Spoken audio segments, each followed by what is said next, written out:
여러분은 고요한 것이 좋습니까? 아니면 막 요란하고 요동치는 것이 좋습니까? 현대인들은 아마도 고요한 것을 썩 좋아하지는 않을 것입니다. 막 출렁대고 요란하고 또한 요동치는 것을 더 선호하는 경향이 있을 것입니다. 막 요동쳐야 세상 사는 맛이 있다, 이렇게 말들 할 것입니다. 하지만 우리는 고요함이 필요합니다. 고요함이 없이는 요동치는 것도 큰 의미가 없기 때문입니다. 오늘 요한계시록 8장 말씀에 보면 고요함과 요동침 사이에 기도가 있다는 것을 보여주고 있습니다. 오늘 말씀을 가지고 기도는 고요함 속에서 온 세상을 요동치게 하는 것이다 라는 주제로 말씀을 전하려고 합니다. 세 가지를 살펴보려고 하는데요. 첫째로는 기도 이전에 있었던 고요함에 대해서 살펴보겠습니다. 둘째로는 모든 기도가 위로 올라가는 장면을 살펴보겠습니다. 마지막 세 번째는 기도 이후의 장면인데요. 기도 이후에 이 세상이 막 요동치는 것을 살펴보겠습니다. 기도 이전의 장면, 또 기도 자체의 모습, 그리고 기도 이후에 벌어지는 모습이 오늘 본문에 기록되어 있습니다. 첫째로 기도 이전에 너무나 고요했다라는 것을 한번 살펴보겠습니다. 일곱째 인을 뗄 때에 하늘이 반 시간쯤 고요했다고 오늘 본문이 말씀하고 있습니다. 일곱째 인이 이제 그 다음에 있을 또 다른 하나님의 개입과 심판, 일곱 나팔을 이제 불러 일으키는데 일곱 인이 떼졌지만 일곱 나팔은 아직 불지 않고 하늘이 반 시간쯤 고요했다라고 말씀하고 있습니다. 이 고요함은 어떤 고요함일까요? 아무것도 일어나지 않는 고요함일까요? 아니, 우리는 이 고요함이 폭풍 직전의 고요함이라고 불러야 할 것입니다. 고요함은 비어있는 것이 아니라 오히려 가득 차 있다는 것을 보여줍니다. 하늘의 이 고요함은 하나님의 임재를 보여줍니다. 성경에서는 하나님께서 임재하실 때 온 세상은 고요하라고 말씀하고 있는 본문이 종종 있습니다. 온 세상은 잠잠하라 라고 말씀합니다. 대표적인 말씀이 구약성경 하박국 2장 20절입니다. 오직 여호와는 그 성전에 계시니 온 땅은 그 앞에서 잠잠할지니라. 선지자 하박국은 하나님께서 왜 의인들을 돌아보지 않느냐고 불평했습니다. 왜 악인들이 기승을 부리고 악인들이 온 세상을 장악하고 있느냐. 그래서 의인들은 오히려 변방으로 몰리고 고통당하느냐라고 하나님께 불평을 했습니다. 이때 하나님께서는 내가 아무것도 안 하는 것 같지만 사실 내가 일하고 있다, 일할 것이다 라고 말씀하십니다. 하나님께서 일하신다고, 신이 역사하신다고 하시는 그 말씀의 마지막 내용이 바로 금방 언급했던 이 말씀입니다. 오직 여호와는 그 성전에 계시니 너희는 온 세상은, 온 땅은 그 앞에서 잠잠할지니라. 하나님은 성전에 임재하셔서 그곳으로부터 온 세상 가운데 일하실 것이기 때문에 온 세상은 잠잠하라고 말씀하고 있습니다. 우리는 교회의 임재에 계신 하나님으로 말미암아 또 그 하나님을 바라보면서 신종 코로나 바이러스가 요동치는 세상을 향해 외쳐야 할 것입니다. 온 세상은 잠잠하라 라고 외쳐야 할 것입니다. 아니, 먼저 불안해하고 있는 우리의 영혼을 향해서 외쳐야 할 것입니다. 잠잠하라. 하나님이 일하실 것이니, 하나님이 임재하시니 내 영혼아 잠잠하라 라고 외쳐야 할 것입니다. 예수님의 제자들은 풍랑이 일고 배가 깨어질 것 같은 상황에서 주무시는 예수님을 깨웠습니다. 왜 우리 형편을 돌아보지 않습니까? 일어나셔서 우리를 도와주십시오 라고 외쳤습니다. 예수님이 제자들을 책망하시죠. 왜 믿음이 없냐고 책망하셨습니다. 요즘 같은 상황 속에서 과연 우리에게 믿음이 있나 라는 것을 점검해 볼 수 있는 기회도 되지 않겠나 싶습니다. 신종 코로나 바이러스보다 더 무서운 바이러스가 있습니다. 뭘까요? 어떤 바이러스가 신종 코로나 바이러스보다 더 무서운 것일까요? 우리 친구들 아는 친구들 있어요? 사실 매해마다 독감으로 말미암아 우리나라에서도 천여 명이 넘는 사람들이 죽고 있고요. 최근에는 미국에서도 독감으로 8,000명 이상이 지금 죽었다고 합니다. 우리가 신종 코로나 바이러스 때문에 너무 불안해하지만 사실 해마다 우리는 바이러스를 걱정하며 살아가야 되는 그런 시대를 살고 있지요. 신종 코로나 바이러스보다 더 무서운 바이러스가 있습니다. 그것은 다름 아닌 혐오 바이러스입니다. 우리가 중국과 중국 사람들을 혐오해서는 안 됩니다. 한국에 중국 사람들은 절대 들어오지 못한다. 원천적으로 막자. 그리고 한국에 있는 사람들 빨리, 심지어는 조선족 동포들이라고 할지라도 빨리 내보내자. 이렇게 생각하는 것. 그것은 혐오 바이러스를 퍼뜨리는 것이고 이것은 신종 코로나 바이러스보다 훨씬 더 무서운 것입니다. 왜 우리가 잠잠히 기다리지 못하는 것입니까? 오늘 본문에서 보면 하나님의 임재 앞에서 하늘도 잠잠했다고 말씀하고 있습니다. 자, 하늘이 얼마 동안 잠잠했다고 말씀하고 있습니까? 반시간입니다. 반시간이라면 1시간의 절반입니다. 그렇게 긴 시간은 아닙니다. 고요함 이후에 일어날 일이 있기에 아주 오랜 시간 동안 도무지 견디지 못할 시간 동안 그 고요함이 계속되지는 않는다는 뜻입니다. 우리는 반시간 동안의 고요함을 기다릴 수 있어야 되고 그것을 받아들일 수 있어야 합니다. 이것이 믿음입니다. 아무 일도 일어나지 않는 것 같은 반시간은 하나님의 임재를 경험할 수 있는 시간입니다. 이 세상은 막 요동치고 있지만 하나님은 아무 일도 하지 않으시는 것 같습니다. 그러나 반시간은 하늘조차도 하나님의 임재 앞에서 깊이 경외하는 가운데 기다리고 있는 시간입니다. 우리는 하나님이 일하시지 않는 것 같아 보이는 그때에도 하나님의 임재를 경험하면서 잠잠히 기다릴 수 있어야 합니다. 우리가 너무 호들갑을 떨 필요가 없다라는 사실. 왜 이 가운데 하나님이 일하지 않냐? 하나님이 역사하시지 않냐? 하나님이 모든 질병을 한순간에 없애주시지 않냐? 그렇게 우리가 불평할 필요가 없다는 사실입니다. 아무 일도 일어나지 않는 것 같은 그 시간이 오히려 하나님의 임재로 가득 차 있는 시간임을 우리가 믿음으로 볼 수 있어야 되겠습니다. 둘째로 모든 기도가 위로 올라가는 장면을 살펴보겠습니다. 7 천사가 7 나팔을 받았습니다. 마지막 7번째 인을 뗄 때에 7 천사가 쫙 나타나서 각각 나팔 하나씩을 받았습니다. 그런데도 하늘은 반시간쯤 고요했죠. 7 천사가 각각 나팔 하나씩을 받을 때에 또 다른 한 천사가 등장합니다. 이 천사는 번제단 곁에 서서 금향로를 가지고 많은 향을 받았습니다.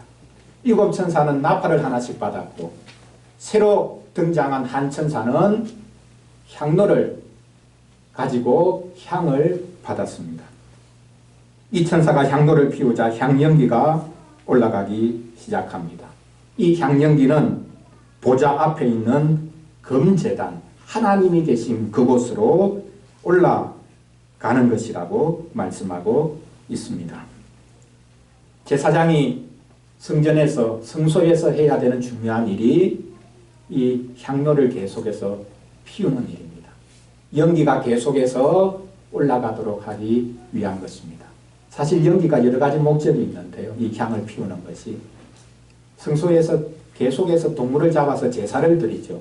그러니까 냄새가, 피냄새가 계속 납니다. 그래서 향으로 말미암아 그 냄새를 제거하기 위한 목적도 있습니다. 그러나 중요한 것은 성소 안에 있는 이 향단, 향로에서 피어지는 연기는 바로 앞에 있는 지성소로 올라가고, 그 지성소는 하늘에 있는 하나님의 보좌를 가리키는 것이기 때문에 하늘 보좌로 향연기가 올라간다라는 것을 보여주는 것입니다.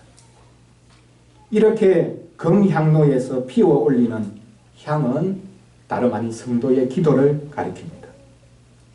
이미 요한계시록 5장 8절에 보면 하늘에 있는 네 생물과 24장로들이 향이 가득한 금 대접을 가졌는데 그 향은 성도의 기도라라고 분명하게 밝히고 있습니다.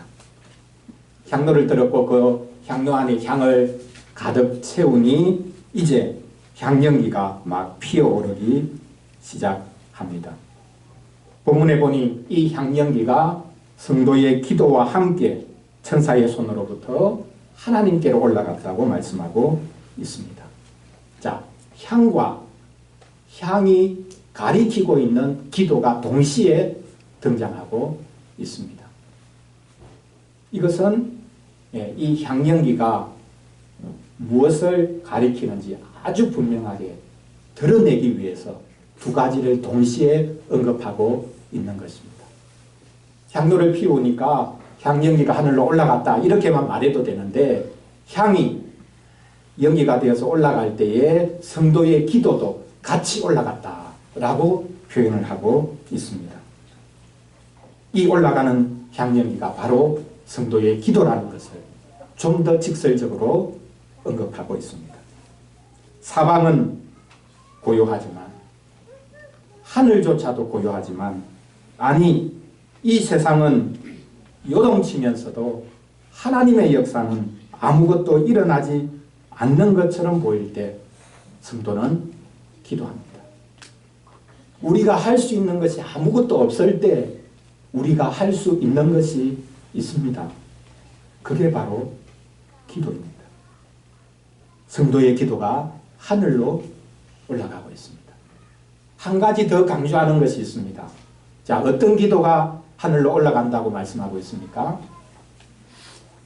자, 우리 친구들, 향연기와 함께 어떤 기도가 하늘로 올라간다고 합니까?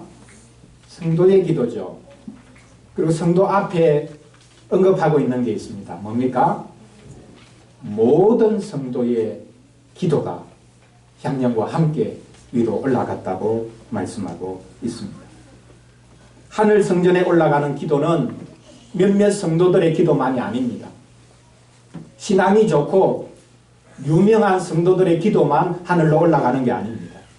성도라면 누구든지 모든 성도들의 기도가 하나님 앞으로 올라간다는 사실입니다. 하나님이 나 같은 것의 기도는 들어주지 않을 거야, 이렇게 생각해서는 안 됩니다. 내가 기도하는데 뭐 하나님이 들어주시겠냐. 누구의 기도는 들어줄 줄 몰라도 내 기도는 아마 하나님 들어주지 못하실 거야. 들어주지 않으실 거야. 그것은 잘못된 생각입니다.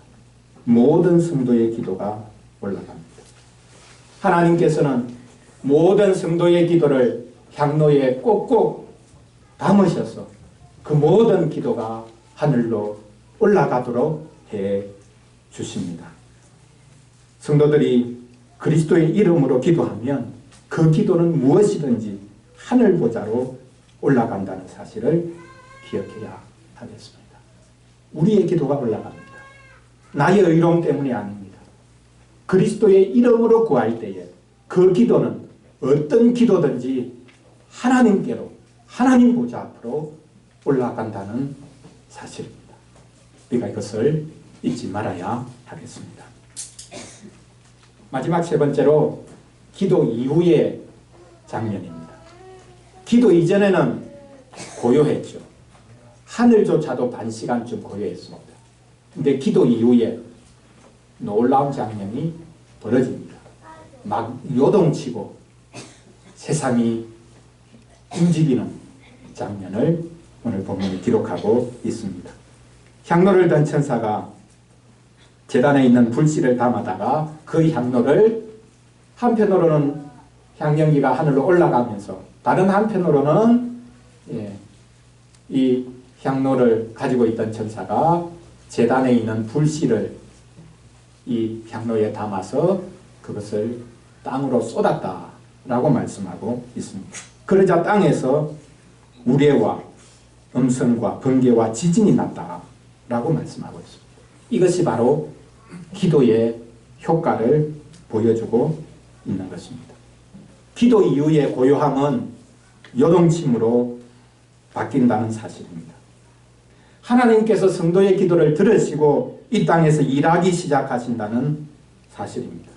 자, 향로를 쏟으니까 땅에 천둥 번개가 막 치고 지진도 일어나고, 그리고 그 가운데 마지막 무엇이 있었다고 합니까? 음성이 있었다. 이 음성이 바로 하나님의 음성이 아니겠습니까? 자, 이 장면을 여러분 보면서 기억나는 어떤 사건 있을 텐데요. 어떤 사건이 기억납니까? 시내산 사건이 기억나죠. 하나님께서 이스라엘 백성을 출애굽시키시고 시내산으로 데리고 가셨습니다. 온 백성이 시내산 앞에 서 있습니다. 이때 하늘에 계신 하나님께서 시내산에 내려오시죠. 모습은 보이지 않습니다. 근데 하나님이 그 시내산에 내려오셨다는 것을 보여주는 장면이 있었죠. 뭡니까? 천둥 번개가 그 산에 막 칩니다. 그리고는 산 전체가 요동치기 시작합니다. 산 전체가 그냥 지진이 일어나서 땅으로 꺼질 듯한 이런 지진이 일어나고, 그리고는 나팔 소리가 점점 커지면서 마지막에는 음성이 들리기 시작합니다. 그 음성이 바로 하나님의 음성입니다. 그때는 구약시대 때는 하나님께서 자기 백성을 친히 구원해 주시고 난 다음에 그 백성을 만나 주시기 위해서 시내산에 내려오셨습니다. 그런데 오늘 말씀해 보면 신자의 기도를 들으시고는 하나님께서 친히 일하기 시작하신다라는 것을 말씀하고 있습니다. 우리의 기도가 하늘에 계신 하나님이 이 땅에서 일하시도록, 그래서 세상을 막 요동치게 만들도록 한다라는 것을 보여주고 있습니다. 기도가 얼마나 위대한 것인가 라는 것을 보여주죠. 그렇다면 하나님은 우리의 기도대로 움직일 수밖에 없는 요술 램프의 지니와 같은 존재입니까? 그렇지 않습니다. 하나님은 주권적으로 일하시는 분입니다. 우리의 기도를 사용하셔서 일하시는 분입니다. 그래서 우리의 기도가 하나님을 조정하고 조작하는 것이 아니라 하나님은 우리의 기도를 사용하셔서 일하시는 분입니다. 우리의 기도는 하나님의 계획과 실행 속에 있습니다.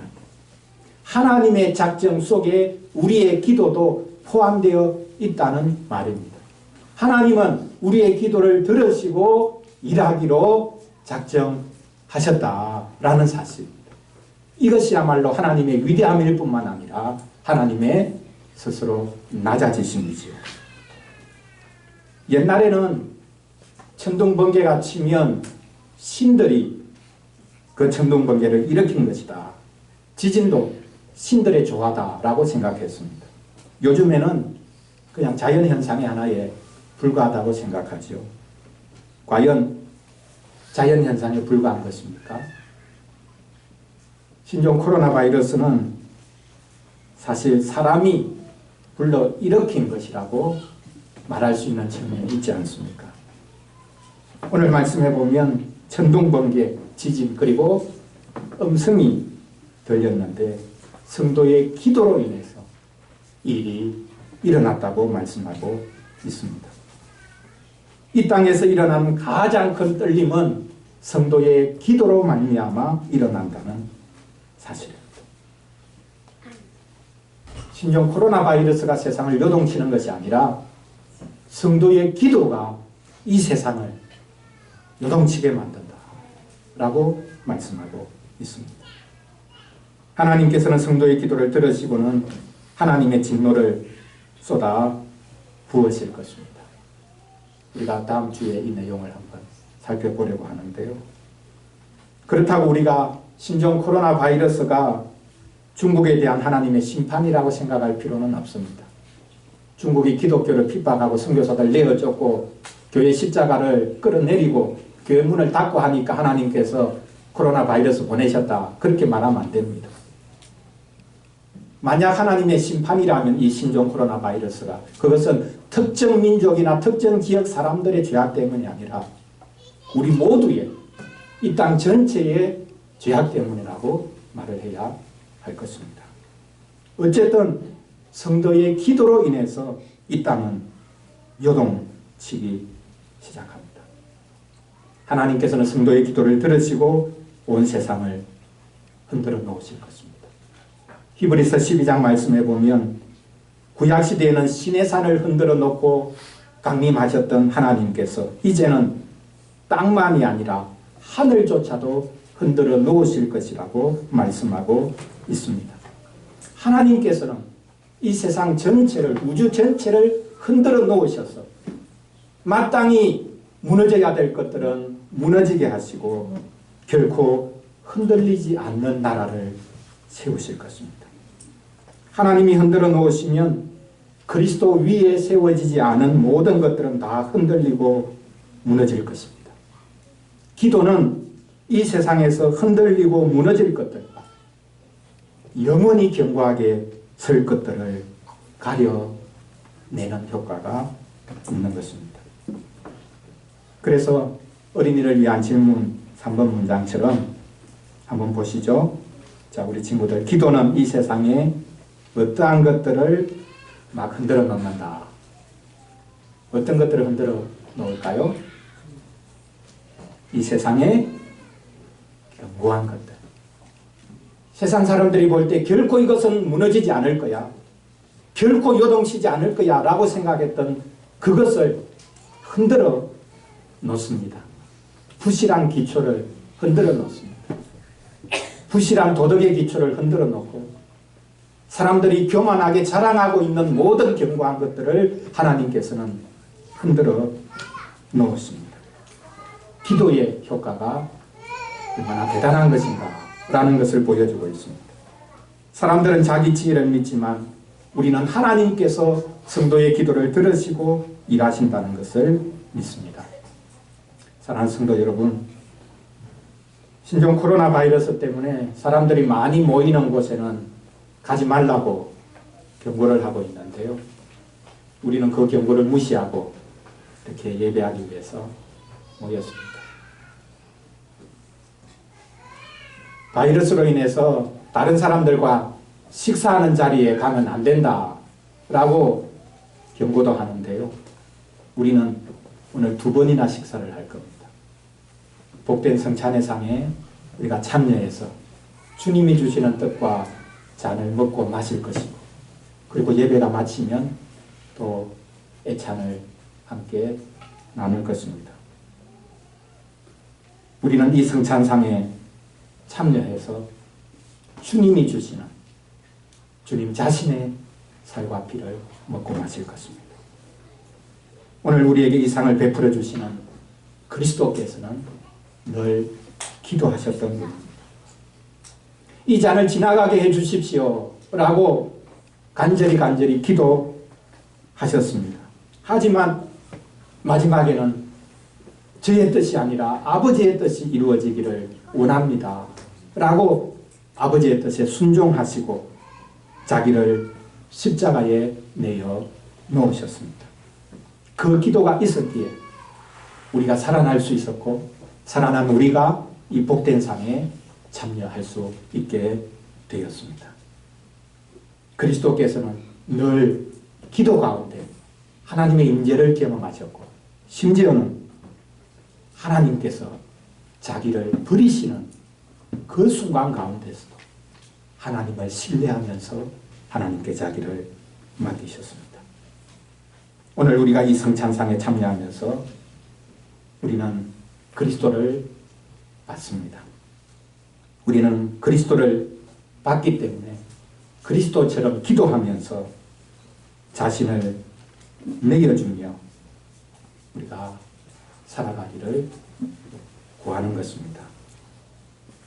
초대교회가 핍박 가운데서도 칭송을 받고 핍박하던 로마 제국마저 교회 앞에 무릎을 꿇었던 것은 신자들이 전염병 환자들을 자기의 위험에도 불구하고 적극적으로 돌아본 딱 그거 한 가지 때문이었다라는 사실을 우리는 기억해야 하겠습니다. 오늘 우리가 그리스도를 받을 것이니 그리스도처럼 우리가 이 세상 가운데서 우리를 내어주며 살아갈 수 있기를 바랍니다.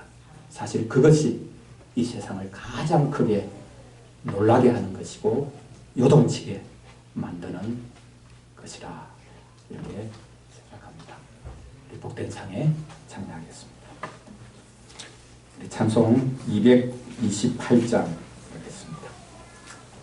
228장입니다.